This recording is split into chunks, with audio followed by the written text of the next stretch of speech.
Hello students. Now types of taxes, और ये third video है आपकी चैप्टर नंबर 5 की, जो है आपका पब्लिक फाइनेंस टैक्सेशन। इससे पहले मैंने आपको प्रिंसिपल्स और मेथड्स ऑफ टैक्सेशन पढ़ा दिए हैं और इससे रिलेटेड कुछ इंपॉर्टेंट टर्म्स और इसका इंट्रोडक्शन, तो आप दो वीडियोस देख लीजिएगा। Direct taxes and indirect taxes. Direct taxes जो होते हैं वो एंटायरली एक टैक्स पेयर ही उनको पे करता है डायरेक्टली गवर्नमेंट को, यानी कि जो टैक्स को लिवाई करता है ना, यानी कि गवर्नमेंट। तो जो टैक्स पेयर है, जो जिसको टैक्स पे करना है, वो पूरा टैक्स खुद से ही गवर्नमेंट को पे करता है, वो किसी पर इस बर्डन को ट्रांसफ़र नहीं कर सकता। यानी कि tax incidence is equal to tax burden होता है, तो इसके टैक्स बर्डन को कहीं पर भी शिफ्ट नहीं किया जा सकता। लेकिन जो इनडायरेक्ट टैक्स होता है, ये अल्टीमेटली किसके द्वारा पे किया जाता है? एंड कंज्यूमर के द्वारा, जो भी गुड्स या सर्विसेज को फाइनली कंज्यूम कर रहे हैं उसके द्वारा। और ये लेकिन लिवाय तो देखिए किया जाता है किसी प्रोडक्शन एंटिटी के ऊपर, लेकिन वो अपने टैक्स को ट्रांसफ़र कर सकता है फाइनल कंज्यूमर के ऊपर, तो फाइनल कंज्यूमर ही इस टैक्स को पे करता है। प्रोग्रेसिव होता है ये नेचर में, यानी कि जैसे जैसे इनकम आपकी इंक्रीज़ होती है तो टैक्स रेट भी इंक्रीज़ होता है और गवर्नमेंट को भी अच्छे उस पे रेट पे आपका टैक्स मिलता है अच्छे क्वांटिटी में। इनडायरेक्ट टैक्स आपका रिग्रेसिव होता है, यानी कि जैसे जैसे किसी भी पुअर की या किसी भी पर्सन की इनकम इंक्रीज़ होती है तो उसके लिए टैक्स लायबिलिटी कम हो जाती है। ये मैंने आपको पिछली वीडियो में बहुत अच्छे तरीके से बता दिया था। Next is higher administrative cost are involve. इसमें हायर एडमिनिस्ट्रेटिव कॉस्ट इन्वॉल्व होती है, यानी कि जो भी टैक्स लिवाई करते हैं, कलेक्ट करते हैं, तो काफ़ी अच्छी एडमिनिस्ट्रेटिव कॉस्ट होती है। काफ़ी लोगों को हायर करना होता है, जिससे पूरा आपका टैक्स पेमेंट, जैसे इनकम टैक्स डिपार्टमेंट होता है प्रॉपर एक, वहाँ पे अच्छी एडमिनिस्ट्रेटिव यूनिट होती हैं, तो इसमें अच्छी एडमिनिस्ट्रेटिव कॉस्ट आपकी आती हैं। और इसमें टैक्स एविज़न की भी पॉसिबिलिटी बहुत ज़्यादा होती है, क्योंकि हर कोई सोचता है कि मैं इतना टैक्स पेमेंट ना करूँ, मेरे पास मेरा पैसा बचे।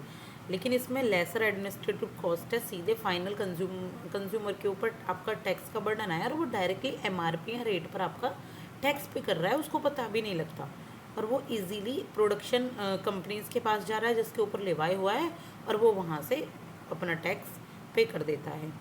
इसके बाद ये जो टैक्स है, ये इवेड नहीं किया जा सकता, यानी कि ये इसमें आप टैक्स कैसे अवॉइड या इवेड करेंगे? जितने की कोई चीज़ है वो उतने की या खरीदनी है, कोई भी गुड्स या सर्विसेज। और अगर डायरेक्ट टैक्स में इंक्रीज़ होता है, देन डिस्पोजेबल इनकम कम होती है। डिस्पोजेबल इनकम मीन्स जो टैक्स देने के बाद आपके पास जो इनकम बचती है खर्च करने के लिए, उसको कहते हैं डिस्पोजेबल इनकम। तो अगर आप ज़्यादा टैक्स पे करते हैं तो आपकी डिस्पोजेबल इनकम कम होती है, यानी कि इससे क्या होता है, इससे इन्फ्लेशन कम होता है। जब भी गवर्नमेंट को लगता है कि थोड़ा इन्फ्लेशन में कमी लानी चाहिए, तो वो टैक्स इंक्रीज़ कर देता है। अगर इंक्रीज़ होता है इनडायरेक्ट टैक्स में, तो इसका मतलब इन्फ्लेशन बढ़ता है। देखिए, मोस्ट इम्पोर्टेंटली ऐसे क्वेश्चन बहुत ज़्यादा आते हैं एग्ज़ाम्स में कि अगर गवर्नमेंट डायरेक्ट टैक्स को इंक्रीज़ कर देती है, देन क्या होता है? इन्फ्लेशन होता है या डिफ्लेशन होता है, या कुछ कह नहीं सकते, नॉट। तो सीधी बात है, अगर आप एक लॉजिक लगाइए, अगर डायरेक्ट टैक्स इंक्रीज़ कर रही है, यानी कि लोगों के पास से पेमेंट गवर्नमेंट के पास आ रही है, तो लोग उसको कम खर्च कर पा रहे हैं, तो इसका मतलब है कि इन्फ्लेशन कम होगा अगर लोग कम खर्च करेंगे तो ये देखिए कुछ ट्रेंड भी रहा है। ट्रेंड किसमें? आपका टैक्स पेमेंट में। तो ये 2013 से 14 में 10.1% के अराउंड टैक्स आपका पे किया जाता था। डायरेक्ट टैक्स के लिए आप येलो लाइन देख सकते हैं 5.6, और आप 6.0 लोग पेमेंट कर रहे हैं। और इनडायरेक्ट टैक्स को 4.4% करते थे 10 ईयर्स पहले, और अब लोग कर रहे हैं 5.1%। तो ये आपका पूरा ये ग्रॉस टैक्स रिसीप्ट है कि कितना गवर्नमेंट को टैक्स रिवेन्यू प्राप्त हो रहा है जीडीपी के अकॉर्डिंग। तो 11.1% हो रहा है, और ये पहले था 10.1%।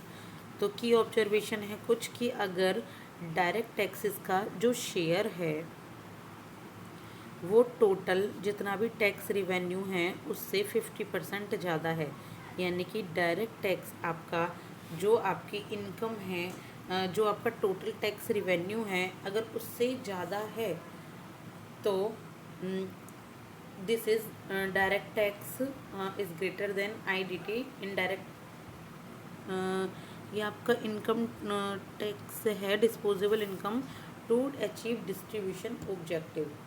Exception is 2016 to 17 and 2020 to 21। ये कोविड की वजह से देखिए यहाँ पर आपका डायरेक्ट टैक्स का जो शेयर है उसका जो रिवेन्यू है वो आपका रिवेन्यू से ज़्यादा रहा था, यानी कि जो गवर्नमेंट के पास रिवेन्यू है उसमें डायरेक्ट टैक्स का शेयर ज़्यादा रहा था इन सालों में। जो इंडिया का जो टैक्स है वो जीडीपी रेशियो 11% के अराउंड है, जो कि आपकी ओईसीडी के अकॉर्डिंग बहुत कम है। देखिए OECD organisation for economic cooperation and development, जिन्होंने एक लिमिट दी हुई थी या एक कह सकते एक प्रिस्क्राइब किया हुआ है कि इतने परसेंट तो कम से कम जीडीपी के अकॉर्डिंग टैक्स रहना चाहिए, लेकिन ओईसीडी ने दिया हुआ है 34%, तो 11% ये कम है ओईसीडी के अकॉर्डिंग।